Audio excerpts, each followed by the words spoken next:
Welcome to another episode of the Touring Rabbit Holes podcast. I'm your host, Gabriel Hash. This is also your host, Alex Alanis. How you doing, Alex? I'm doing well this week. How are you doing? Doing very, very, very well, actually. I'm excited to say that on this episode, we want to talk about black holes. Black holes are one of my favorite topics. And you know what really inspired me? I thought, what better topic to discuss, at Christmas time than black holes? Am I right? Sure. It's a dark subject.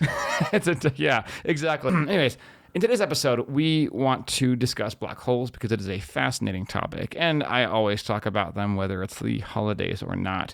This particular episode is on primordial black holes. It discusses when they were discovered. It discusses what exactly are primordial black holes. They're not typical black holes. They're not made from, as we'll learn later, they're not made from typical protons and neutrons and other things you find in atoms. Well, actually, that's it. But they're different than regular black holes. There's a whole science behind them. There's also some discussion about a primordial black hole that might be in our solar system. So all of that in today's episode of the Touring Rabbit Holes podcast. And again, this is the perfect thing to show for the Christmas season. So without further ado, let's dive right in. So I guess the obvious place to start is, what is a primordial black hole? So it's speculated that right after the beginning of the universe, say the first minute, through statistical randomness, there might have been agglomerations of matter that had enough density to collapse in on themselves. And as you said, this was hypothesized actually by Zeldovich and Novikov, Russians, in 1966. I happen to know Zeldovich from a book that I have at home. He is a unclassified reference for nuclear weapons design processes. So so he was a nuclear weapons designer, but he speculated on the existence of primordial black holes, and they may be a model of what dark matter is. And as you said, Gabriel, they're not made out of normal matter, baryonic Correct. matter, which is protons and neutrons, which themselves are made out of quarks, which come from collapsing stars. Yes. Here we're at the beginning of the universe, and we might have quark-gluon plasmas that are made today in accelerators at a relativistic heavy ion collider in New York, or CERN in Europe, in which you have an agglomeration, say gold on gold colliding, and then for a brief instant in time, here on Earth at least, you have a plasma of quarks and gluons, and that's what we mean by non-baryonic. Yes. I think black holes are pretty popular this day and age. At least they certainly were when I was in college. That may have been because it was an engineering college. But our current models of black holes are mostly, I shouldn't say mostly, well, probably mostly collapsing stars, as you just said. It's pretty much collapsing stars. Yes, yeah. and therefore that's an interesting point. So a collapsing star, of course, is the atoms that make up stars, so largely hydrogen, which, and again, it includes massive things like protons and neutrons. So the reason why these primordial black holes wouldn't necessarily be made out of protons and neutrons is because in the early stages of the universe, those things simply didn't exist. Isn't that right? No, they had nucleosynthesis, or the formation of nucleons was probably still not happening at very early moments. Most likely a quark-gluon plasma. Nonetheless, the laws of physics are still constant, such that if you get a sufficient amount of matter in a very small area, it is very possible to have a black hole. So maybe if two neutron stars join, you would get a black hole in a non-traditional way. It would be from the two previous stars that had collapsed to neutron stars and then merging into a black hole. I've also heard theoretical questions about considering the fact that Einstein proved that energy is matter and matter is energy in the right, context. It would be possible, for instance, to have photons, Sure, enough why not? photons at enough energy to actually create a black hole as well. That's I think came from a more theoretical question.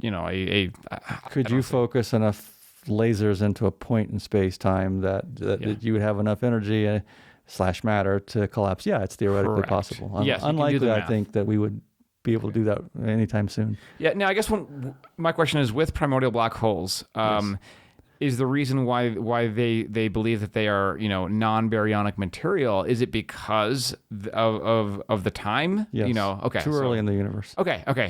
Interesting. Okay. So baryons are made out of 3 quarks. A proton is two top quarks, say, and one bottom quark, and a neutron is some similar thing like that. Mesonic matter, mesons, are two quarks. And just to be technical, I believe it's a top quarks and up quarks and down quarks. The heavier quarks, I think, are created artificially in colliders. Correct. Yeah. So there are up quarks and down quarks, and then there are top quarks and bottom quarks. Charm, beauty, and strange. It gets weird. Yeah, strange. Just names. Names that are great if you go to Congress and you want to look for some strange. Yeah.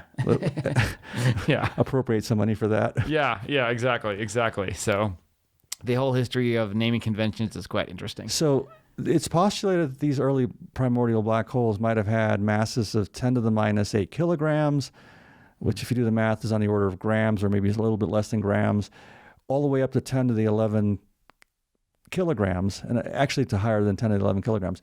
But anything from 10 to the 11 kilograms down to smaller than that, due to Hawking radiation, would be gone at the age of the universe now. Yeah. The Hawking radiation, we get a lot. We get heavily into Hawking radiation in my other show, actually. We dedicated 3 episodes to evolving models of black holes. That was a fascinating one. We talk about, how we first thought about black holes before we even had the telescopes, like years ago. I think it was in the era of Fourier, actually.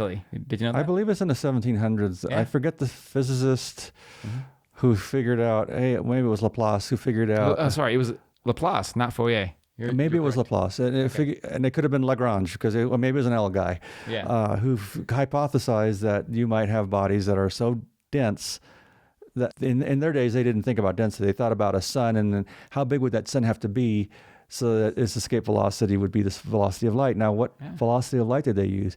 They had an estimate that was like 50% off our current, but that's not bad. Yeah. 50% off for the 1700s. So thought experiments have been going on for a very, very long time. And even if it's thought experiments that led us to primordial black holes, it was thought experiments that led the physicists and scientists in the 1700s or 1600s. 1700s, to postulate about black holes or objects that were so massive that light could not escape the gravitational field. And again, that was before it was fully understood that light itself are photons, or it was postulated that they were corpuscles, or little bugs. At that time, you're right, there was a debate between the Newtonians who thought it was corpuscular in nature, and the Huygens folks who thought it was a wave. Yeah, and then again, it wasn't really fully understood, the relationship between energy and matter as well. So perhaps the folks who thought it was corpuscular thought it had a very small amount of mass. And the experiments that went to the wave side of it were the fact that with light, you can get the interference patterns through double slits. And that kind of pushed it over to the wave nature of light. Yeah, the interesting history of quantum physics. It's quite wild. So... let's talk a little bit about particle physics, as well as not only primordial black holes, but also things like dark matter. So I think we already covered some of the particle physics. This is a good point to go. Don't panic. People were panicking that the Large Hadron Collider might have created black holes and disappeared us. There are particles that are accelerated by galaxies. And slam us at 1 million to 100 million times more energy than the energies that we can produce here on Earth with our technologies. And this happens a few events per year, and we have yet to have been swallowed up by a black hole. So there's probably no path to a black hole even at those energies. The emergence and the evolution of strange ideas, that's as long as there's humans, there's always strange ideas about our fate, including creating a black hole by accident. It seems like a tough problem. Yeah, given the evidence. Yeah. So I think the next thing is the role of black holes as a possible explanation to dark matter. And I think we should give a little background on dark matter. This is a fascinating one. So I know that there's always an attempt to understand the universe that we live in, and physicists are pretty confident arguably arrogant in some cases.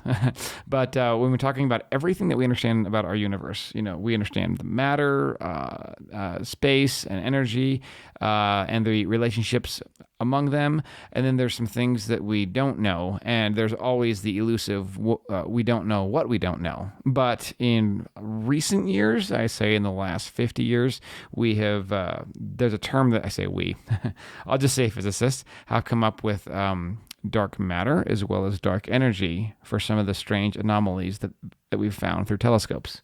We've come up with them because we've been handcuffed into them. Experiments have shown. I guess it was in the 1930s that Fred Zwicky was looking at some clusters of galaxies, and if you look at what you estimate the amount of matter in them and their motions, he said, "Hey, there's something missing because they should be flying apart, and they remain as a bound state." It was decades later that Vera Rubin, she was looking at rotations of galaxies, and you would expect, based on the matter that's inside of them that you can see with your telescope, that they can only spin so fast before they began to fling off stars at the edges, and they were not flinging off stars at the edges. I think maintaining relatively constant velocity across the plane, and so that was even more strong indication of dark matter. Yeah. We have found recently a couple of galaxies with missing dark matter. I'm like, well, then what's up with that? And some forensics has revealed that that's because we've had collisions of galaxies, and one of them absconded with the dark matter, and that the remnant is indeed falling apart. Wow, that's fast. So let me go ahead and say that again. I've read a lot about dark matter, and I've watched a fair amount of YouTube shows on it. You're saying that we observed evidence of a collision between two galaxies. Right. And according to the observations, it fits, or rather the model fits, that one of them lost its dark matter. So maybe, clearly one of the partners would have to be the larger one, and it just took in these collisions of essentially gases. Stars are so far apart. There's a collision of a gas blob with a glass blob, that the bigger gas blob took the dark matter with it. Okay, fascinating. Leaving the other one to fall apart. You know that when I used to teach 8th grade science, and one of my students, I don't know if my student thought of this or if my student heard it somewhere, but they were talking about dark matter, and they were wondering if dark matter is sort of like atoms that simply don't have the electromagnetic component, hence the reason why we can't see them and we can't detect them. There's a very interesting paper about 2 weeks ago that speculated that there's a state of hydrogen that would be dark. It would weakly interact. And it's an interesting candidate. I don't know. It's just one research paper that maybe it's the most obvious material, that it's just a stable form of hydrogen. Interesting.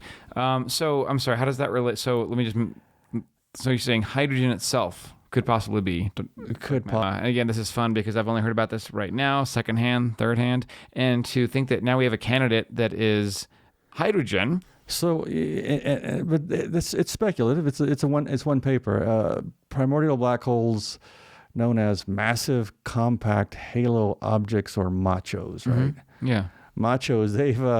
They've been a candidate for at least some of what dark matter might be for a few decades.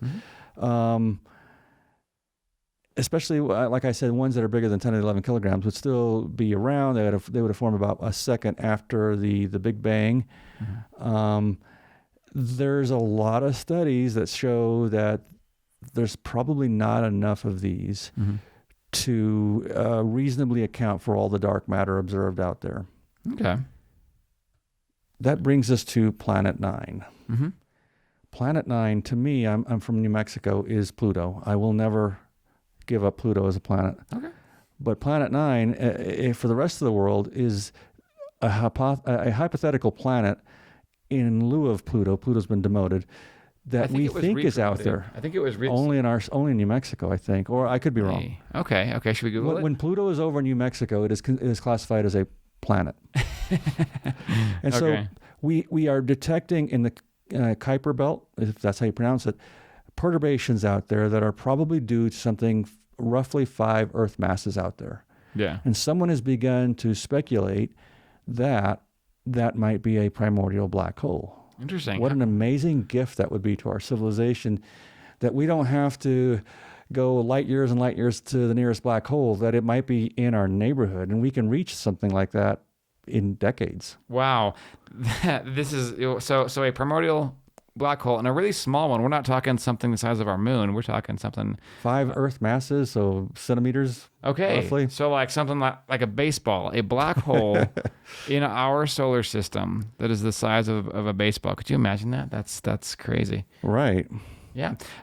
This makes me want to take a moment and classify all the black holes that theoretically exist, from very, very small ones. I mean, really, like, I guess one could calculate the smallest possible black hole in terms of, Yeah. not that we're going to do that here, but yeah, the fact that we could have a black hole that is 5 Earth masses, and the fact that that is the size of a tennis ball, roughly, that's fascinating. So let's go back to this whole new field of gravitational astronomy. Okay.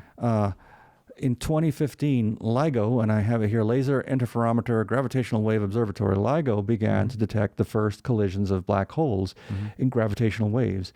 It's literally an interferometer laser beam split into two, and they come back, and along one axis, it's more affected. Say that's the axis where the black hole collision happened. It would change the length of that of the laser beam versus the perpendicular to that by less than the size of a proton. Wow. And we can detect that.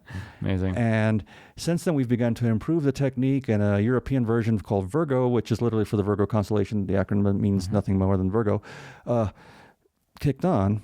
And we are beginning to find that these things are happening. I think a few detections, 1 or 2 detections per week now at our current technology, just 5 years later. Wow. That these things are distributed. I put a figure, which I'll put up on the screen, that the detections are ranging from 5 to 80 solar masses. So we didn't think a lot of these could form from stars that were 80 solar masses or tens of solar masses.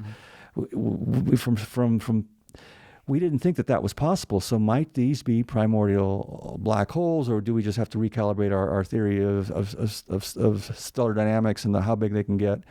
And how big they might form as black holes. So it's kind of re-energized the whole idea that these may be a candidate. Again, why don't we see more microlensing if these primordial exist? We should see in our telescope little rings around stars to go, hey, there's a black hole there that's microlensing locally here. So it's still a back and forth on whether primordial black holes are sufficiently out there to explain dark matter. Maybe there's not sufficient number of them, but they still exist as candidates, and we might have a baseball orbiting out there. Yeah. That's fascinating. So yes, and that's fascinating. So if we had that black hole, I'm thinking of all kinds of things that just experimentally would be interesting to do. So it's interesting. We know of most black holes, they're not dark because stuff is falling into them, and as stuff falls into them, it gets really hot and irradiates gamma rays and X-rays, and we see that. Yes. We recently took a photograph with a bunch of radio telescopes of a black hole about 1 or 2 or 3 years ago now. What if you had one that's the size of the Earth and nothing's falling into it? Okay. You can compute the Hawking radiation coming out of it. It's about 900 watts. About 900 watt bulbs. Wow. Could you sustain life on an orbiting planet with 900 watts going to, and how many? And then that's 900 watts over 4 pi steradians. So how many of that would be radiating on a planet? Yeah, milliwatts. Okay, less than that. I don't think you can sustain life or civilization. Anyways, the most interesting thing is, okay, if we have this gift that we have a baseball-sized black hole out in orbits beyond Neptune, what could we do with it? And I looked across the internet for ideas. I have my own ideas as a particle physicist. You might be able to explore, throw stuff into it and see if it pops out somewhere else in the universe and make a shortcut. Yeah. But at centimeter size, we would have to have, our astronauts would have to be considerably smaller. Yes. The size of ants maybe. And they would be spaghettified. So it's got some problems. Yes. But okay, so we could experiment with this whole idea of black hole, white hole. We could generate power by throwing garbage at it, and it would generate X-rays and gamma rays, and we could collect that energy and beam it back to Earth. Some of the brightest, I think the brightest objects in the universe are actually created when, I think, gas or plasmas are sucked into a black hole, and it is the velocity with which it's sucked in friction can cause heat, and when things move very, very fast and they rub together, it can cause a massive amount of friction. So there's an awful lot of energy that can be emitted when gases and plasmas are sucked into a black hole. Exactly. I think if we were anywhere near to a quasar, and I say near, let me go ahead and quantify that for you. I think, if a quasar happened that was near our sun, I think our entire planet would be vaporized. Yeah. And then again, if we even go, okay, well, let's go further out. What's the next nearest, solar system out there that's light years away? Even if a quasar was there, it would be enough to destroy all life on Earth. Well, actually, I shouldn't quote that, but it's a massive amount of energy. So the potential for energy would definitely be there. It would take a very, very little amount of material.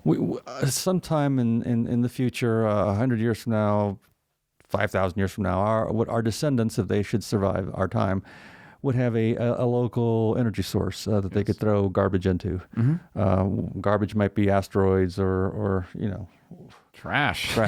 Anything. But I mean, you're still very far away from Earth. Yes. So it's probably a local power source to something over there that maybe colonize, if you've colonized that area of space, just to back up humanity or back up our descendants, you'd have a local power source. Yeah, interesting. Here's a really practical one. Mm-hmm. Gravitational slingshots. Probably the most famous one is Carl Sagan's when the Voyager 1, Voyager 2, and when people realized that the planets were going to align just perfectly for gravitational slingshots of the Voyagers to get them to do a grand tour of the outer planets. Mm-hmm. And now they've escaped, right? We have two objects that have escaped the solar system thanks to gravitational slingshots. If you look at a planet and a probe coming by and it does that, it comes in with a certain velocity and leaves with the same velocity. So what did you gain? Well, move away and look at it from the solar system's point of view. Look at it from the sun's point of view, and the planet is, the planet's moving in a certain way. Now that you have the movie of the planet and you do this, it looks like you steal a little bit in the coordinate system of the planet's energy, and to escape the solar system. So now we would have something even better than Jupiter, beyond Jupiter, to do gravitational slingshots.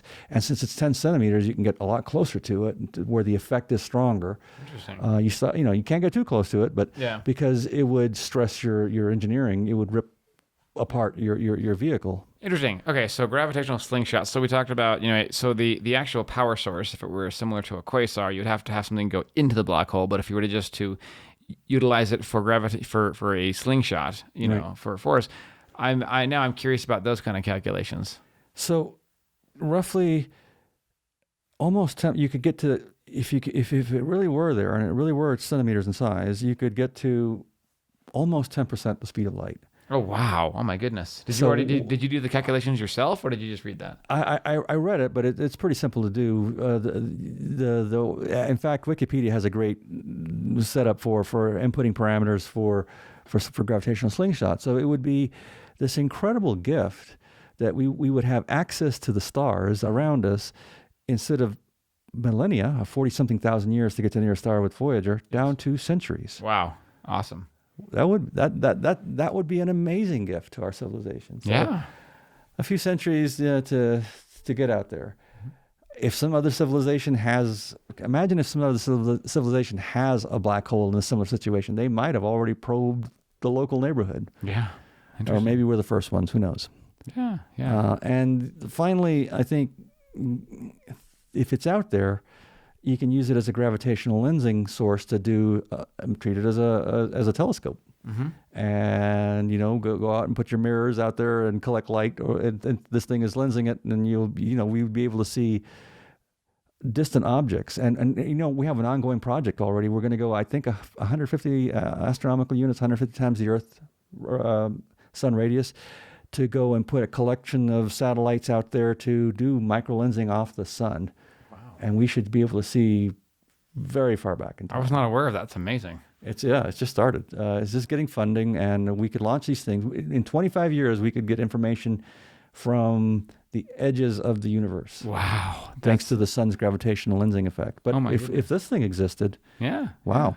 So how are we for time? Cool. Excellent. All right. So hope you enjoy your holidays, and now you have something to talk about with your relatives aside from politics. You can talk about primordial black holes. Let's do that.